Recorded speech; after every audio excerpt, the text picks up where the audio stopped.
الحمد لله رب العالمين والعاقبة للمتقين والصلاة والسلام على سيد الأنبياء والمرسلين أما بعد فأعوذ بالله من الشيطان الرجيم بسم الله الرحمن الرحيم لا يحب الله الجهر بالسوء من القول إلا من ظلم صدق اللہ العظیم۔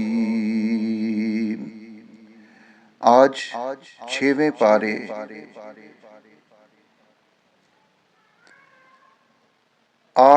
چھٹا پارہ لا يحب اللہ الجہر، اس کے مضامین کا خلاصہ پیش خدمت ہے۔ خالق کائنات نے یہاں پر یہ ذکر فرمایا، ارشاد فرمایا اور قانون بتایا کہ اگر کوئی شخص کسی پر ظلم کرتا ہے اور وہ ظالم کی کسی کو شکایت کرتا ہے یا عدالت میں چارہ جوئی کرتا ہے تو یہ عدل و انصاف ہے، جرائم اور ظلم کے بند ہونے کا سبب ہے۔ مظلوم کا آواز اٹھانا اور کسی کو شکایت کرنا یہ غیبت بھی نہیں ہے، لیکن اگر مظلوم صبر کرے اور معاف کر دے تو آخرت میں اس کے لیے بڑا اجر ہے۔ یہاں پر دونوں چیزوں کو اللہ رب العزت نے بیان فرما دیا۔ مظلوم کا اپنے حق کے لیے کھڑا ہونا یہ بالکل عدل و انصاف ہے اور یہ کوئی ظلم نہیں ہے، بلکہ اس کے ذریعہ سے ظلم ختم ہو سکتا ہے۔ اور دوسرا فرما دیا کہ اگر صبر کرے، معاف کرے تو پھر اس کو آخرت میں بہت زیادہ اجر ملے گا۔ اسی پارہ میں خالق کائنات نے یہودیوں کے دعویٰ کی تردید کی۔ وہ دعویٰ یہ تھا، یہود کہتے تھے کہ عیسیٰ علیہ السلام کو قتل کر دیا گیا ہے، تو اللہ رب العزت نے ان کی تردید فرمائی، وَمَا قَتَلُوهُ وَمَا صَلَبُوهُ وَلَكِنْ شُبِّهَ لَهُمْ بَلْ رَفَعَهُ اللَّهُ إِلَيْهِ وَكَانَ اللَّهُ عَزِيزًا حَكِيمًا۔ یہودیوں نے نہ تو عیسیٰ علیہ السلام کو قتل کیا ہے اور نہ ہی سولی پر چڑھایا ہے، بلکہ اللہ تعالیٰ نے انہیں بحفاظت آسمانوں پر اٹھا لیا ہے۔ اہل سنت والجماعت کے ہاں قرب قیامت حضرت عیسیٰ علیہ السلام کے نزول کا عقیدہ یہ قطعی اور اجماعی عقیدہ ہے۔ اللہ رب العزت نے اسی پارہ میں عقیدہ تثلیث کی بھی تردید فرمائی، وَلَا تَقُولُوا ثَلَاثَةٌ انْتَهُوا خَيْرٌ لَكُمْ۔ نصارہ کے 3 فرقے تھے، ایک کہتا تھا کہ عیسیٰ علیہ السلام خود خدا ہیں، اور دوسرا فرقہ کہتا تھا عیسیٰ علیہ السلام خدا نہیں ہیں بلکہ اللہ تعالیٰ کے بیٹے ہیں، تیسرا کہتا تھا کہ 3 میں سے تیسرے ہیں، یعنی اللہ تعالیٰ، روح القدس اور عیسیٰ علیہ السلام، یہ تینوں کا مجموعہ خدا ہے۔ یہاں ان کے عقیدہ تثلیث کی تردید فرمائی کہ عیسیٰ علیہ السلام حضرت مریم علیہ السلام کے بطن مبارک سے پیدا شدہ انسان، بشر اور اللہ رب العزت کے سچے رسول ہیں۔ آگے اللہ رب العزت نے کلالہ کے بارے میں، اس کی میراث کے بارے میں بیان فرمایا، یستفتونک قل اللہ یفتیکم فی الکلالہ۔ کلالہ وہ ہوتا ہے جس کی اولاد اور والدین نہ ہوں، تجہیز، تکفین، قرض کی ادائیگی اور وصیت کے بعد کلالہ کی ایک بہن ہو تو اسے نصف، 2 یا زیادہ ہوں تو 2/3، بھائی ہو تو ساری وراثت، بہن بھائی دونوں ہوں تو مذکر کو مؤنث سے 2 گنا ملے گا۔ یہ اس کی وراثت کی تقسیم ہے۔ اور چھٹے پارے میں ہی سورۃ المائدہ کا آغاز ہوتا ہے۔ مائدہ عربی میں دسترخوان کو کہتے ہیں۔ عیسیٰ علیہ السلام نے اللہ تعالیٰ سے دعا مانگی تھی کہ یا اللہ، مائدہ یعنی دسترخوان آسمان سے نازل فرما، اس لیے اس سورت کا نام سورۃ المائدہ ہے۔ اس سورت میں حلال اور حرام چیزوں کا تفصیل کے ساتھ ذکر ہے۔ اللہ رب العزت نے اسی سورہ مبارکہ میں عہد کو پورا کرنے کا بھی حکم دیا، یا ایھا الذین آمنوا اوفوا بالعقود۔ اللہ رب العزت نے ایمان والوں کو یہ حکم دیا کہ معاہدات کو، اپنے معاہدوں کو، اپنے وعدوں کو ضرور پورا کرو۔ ان سے مراد وہ معاہدات ہیں جو اللہ رب العزت نے اپنے بندوں سے ایمان و اطاعت کے متعلق لیے ہیں، یا مراد وہ معاہدات ہیں جو لوگ آپس میں ایک دوسرے سے کر لیا کرتے ہیں، اور دونوں بھی اس سے مراد ہو سکتے ہیں۔ اللہ رب العزت نے اس میں 9 چیزوں کی حرمت کا بیان بھی فرمایا۔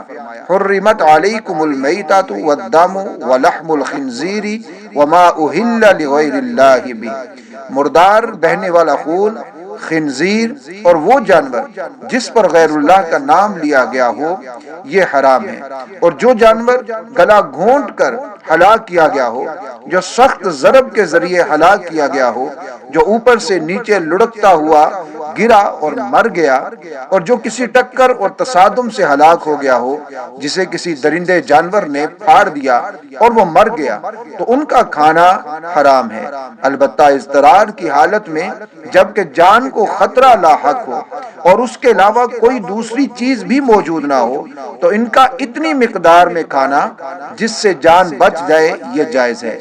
پہلے 4 کے علاوہ اگر کسی جانور کو زندہ حالت میں پا کر ذبح کر دیا گیا تو وہ حلال ہوگا۔ اللہ رب العزت نے اسی سورۃ المائدہ اور 6 پارے میں تکمیل دین کا بھی اعلان فرمایا۔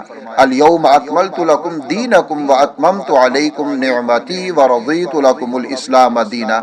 یہ قرآن کریم کی احکام کے اعتبار سے نازل ہونے والی آخری آیت ہے۔ اللہ رب العزت نے یوم عرفہ میدان عرفات میں اعلان فرمایا کہ اللہ رب العزت نے اپنے نبی حضرت محمد صلی اللہ علیہ وآلہ وسلم پر دین کو کامل فرما دیا ہے۔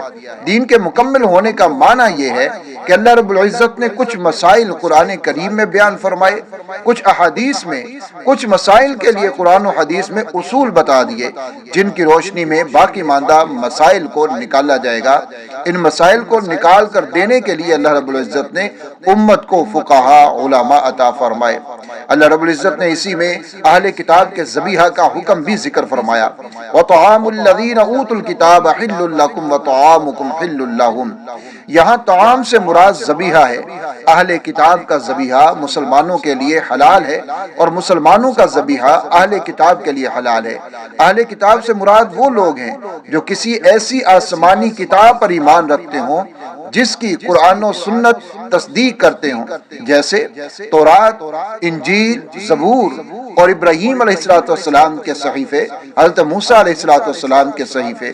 لہٰذا یہود و نصارہ یہ اہل کتاب ہیں۔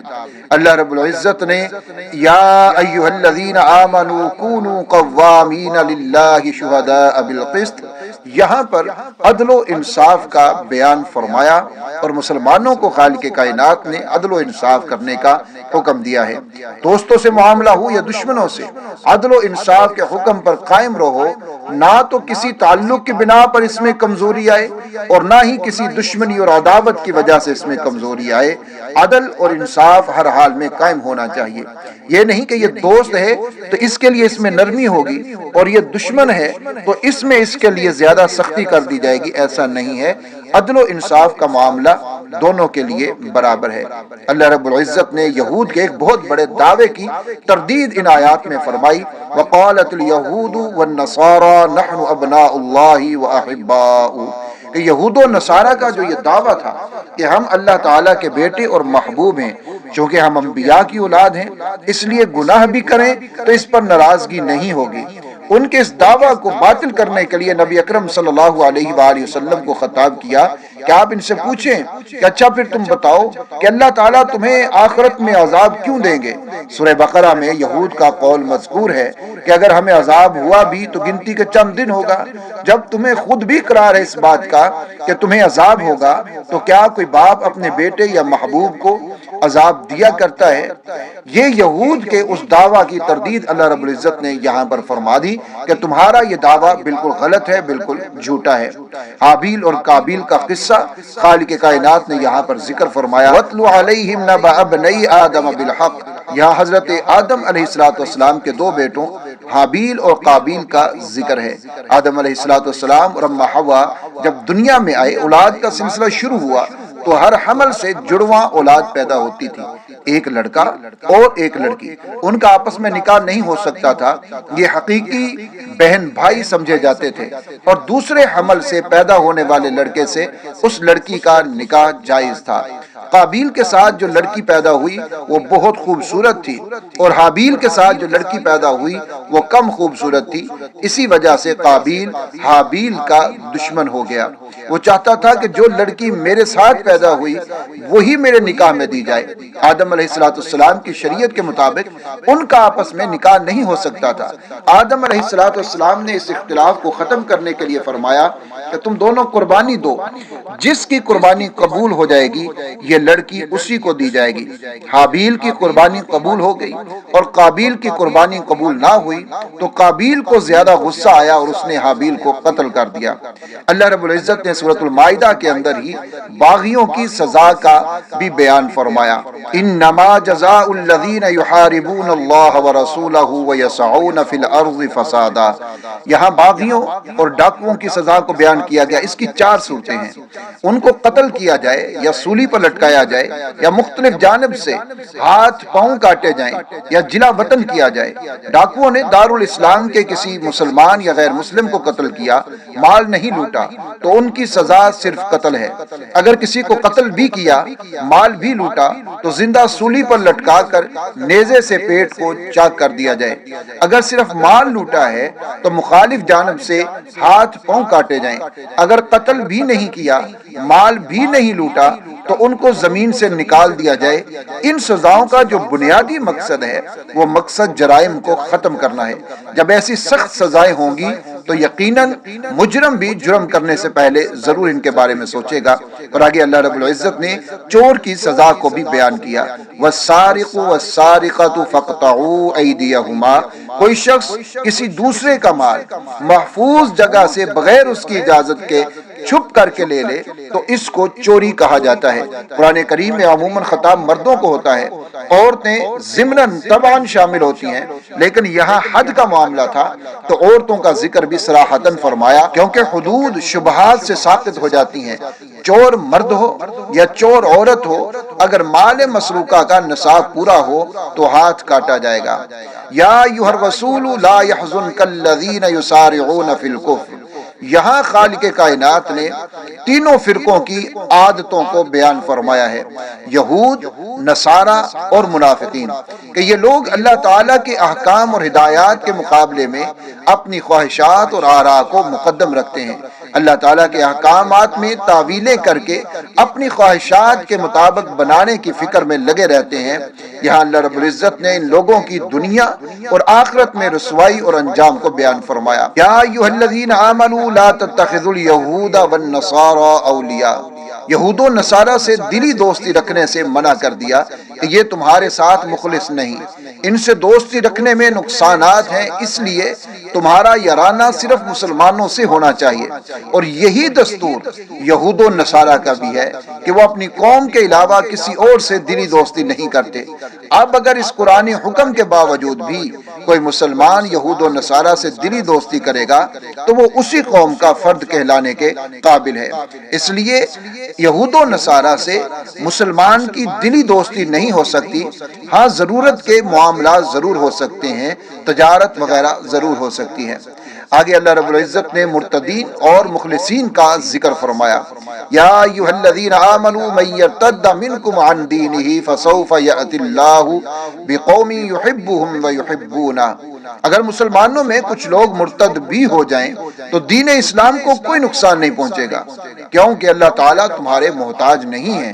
اگر تم اللہ رب العزت کے دین کو سنبھالو گے تو یہ تمہاری دنیا و آخرت کے لیے اچھا ہوگا، اور اگر تم خدا کے مقابلے میں اپنی مرضی چلاؤ گے اور خدا کے دین کی حفاظت، دعوت و تبلیغ کی خدمت انجام نہیں دو گے تو اللہ تعالیٰ تمہاری جگہ کسی دوسری جماعت کو لے آئیں گے جو اخلاق اور اعمال میں اعلیٰ ہوگی۔ پھر اللہ رب العزت ان نئے لوگوں سے پیار کریں گے اور وہ اللہ تعالیٰ سے پیار کریں گے، اللہ کے راستے میں جہاد کریں گے اور کسی ملامت کرنے والے کی ملامت سے بالکل بھی نہیں ڈریں گے، تو خالق کائنات نے یہ بتا دیا کہ دین کی خدمت، دین کے کام میں لگنا یہ تمہارے لیے ہی نفع کا سودا ہے، کسی طرح بھی گھاٹے کا سودا نہیں ہے۔